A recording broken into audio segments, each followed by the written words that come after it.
ಶ್ರೀ ಗುರುಭ್ಯೋ ನಮಃ. ಶ್ರೀ ವಿಜಯರಾಯರು ರಚಿಸಿದ ಶ್ರೀ ವಾದಿರಾಜರ ಸ್ತೋತ್ರ ಸುಳಾದಿ.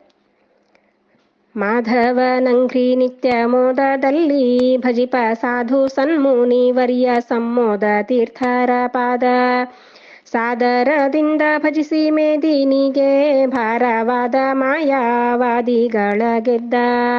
ವಾದಿರಾಜರ ಮಹಿಮೆ ವರ್ಣಿಸಲಾಳವಲ್ಲ ಮಾಧವ ವೇದ ವೇದ್ಯ ವಿಜಯ ವಿಠಲ ತಾನು. ಆದರದಿಂದವರ ಭುಜದಿ ಹಯವಕ್ತ್ರನಾಗಿ ಪಾದವನ್ನು ಇಟ್ಟು ಸ್ವಾದುವಾದ ಕಡಲಿ ಹೂರಣವನು ಉಂಡ. ಶ್ರೀಧರನ ಮಹಿಮೆ ಸಾಧು ಜನರು ಕೇಳಿ. ಕಡಲಲ್ಲಿ ಪವಡಿಸಿದ ಒಡೆಯತ ಪೊಡವಿಯಲಿ ಮೃಡನುತ ಗೋವಿಂದ ಜಡಧರಿವಾಣದಲ್ಲಿ ಕಡಲೆ ಸಕ್ಕರೆ ಬೆರೆಸಿ ಲಡ್ಡುಗೆಯ ಮಾಡಿದ ಸಡಗರದ ಭಕ್ಷ. ಪಾಯಸ ಘೃತ ನೀಡೆ ಒಡೆಯನು ಬ್ರಹ್ಮಾದಿ ಪರಿವಾರ ಸಹಿತುಂಡು.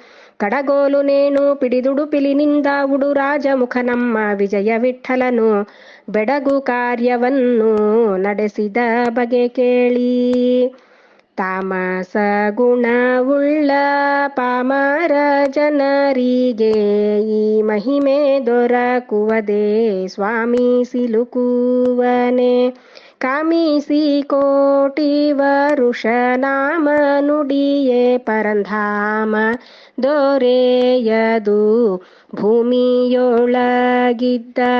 ಭ್ರಾಮಕ ಜನರಿಗೆ ವಾಮದೇವನೇ ಹಿರಿಯನೆಂದು ಬುದ್ಧಿಯ ಕೊಡುವ ಕಾಮಾರಿ ವಂದ್ಯ ನಮ್ಮ ವಿಜಯ ವಿಠಲನು ಸಾಮಾನ್ಯ ಜನರಿಗೆ ದೊರಕುವನೆ ಕೇಳಿ. ಅಜ ಸತ್ಯ ಲೋಕಾಧಿಪತ್ಯವನ್ನು ಮಾಡಿ ದಿಗ್ವಿಜಯ ಮಾಡಲು ಪುರಕ್ಕೆ ನಿಜ ಸುಜ್ಞಾನ ಪೂರ್ಣ ಪ್ರಜ್ಞರೆಂಬೋ ಮುನಿಯು ಅಜನ ಪದಕ್ಕೆ ಬಂದು ಅಖಿಳರ ನಾಳಿದ. ನಿಜವಾಯು ಹನುಮ ಭೀಮ ಮಧ್ವ ನೆನೆಸಿದ ವಿಜಯ ಸಾರಥಿ ಪಾದ ರಜದ ಮಹಾತ್ಮೆಯಿಂದ. ಗಜವೈರಿ ಭಂಜನ ವಿಜಯ ವಿಠಲನ್ನ ಭಜನೆಯ ಗೈಯೂತ ಬಹುಕಾಲದಿ ರುಜುಗಣ ಪಂಕ್ತಿಯೊಳಗೆ ಕುಳಿತ. ನಿಜ ನಿರ್ಮಲ ಸುಜ್ಞಾನ ಧ್ಯಾನದಿಂದ ಜ್ಞಾನ ಪಕ್ವಾದ ಮನವುಳ್ಳ ಸುಜನ ಶಿರೋಮಣಿ ವಾದಿರಾಜನುತ ನಿಜವಾಗಿ ಬೊಮ್ಮಾಂಡ ಪುರಾಣ ಸಾಧಕದಿಂದ. ಅಜಪದಕ್ಕೆ ಸಲ್ವನು ಲೇಷ ಸಂಶಯ ಬೇಡಿ ನಿಜ ನಿಜ ನಿಜವೆಂದು ನಿತ್ಯದಿ ಕೊಂಡಾಡಿರೋ. ಮನ ಶುದ್ಧರಾಗಿ ಮಾಧವನಂಘ್ರಿಯನ್ನು ದಿನ ದಿನದಲ್ಲಿ ನಂಬಿಕೊಂಡಿ ಪರೆಯ ನವರಟಾನಂದ ಗುರು ಮಧ್ವರಾಯರ ದಿವ್ಯ ವನಜ ಪದಂಗಳ ಸ್ಮರಿಸಲು.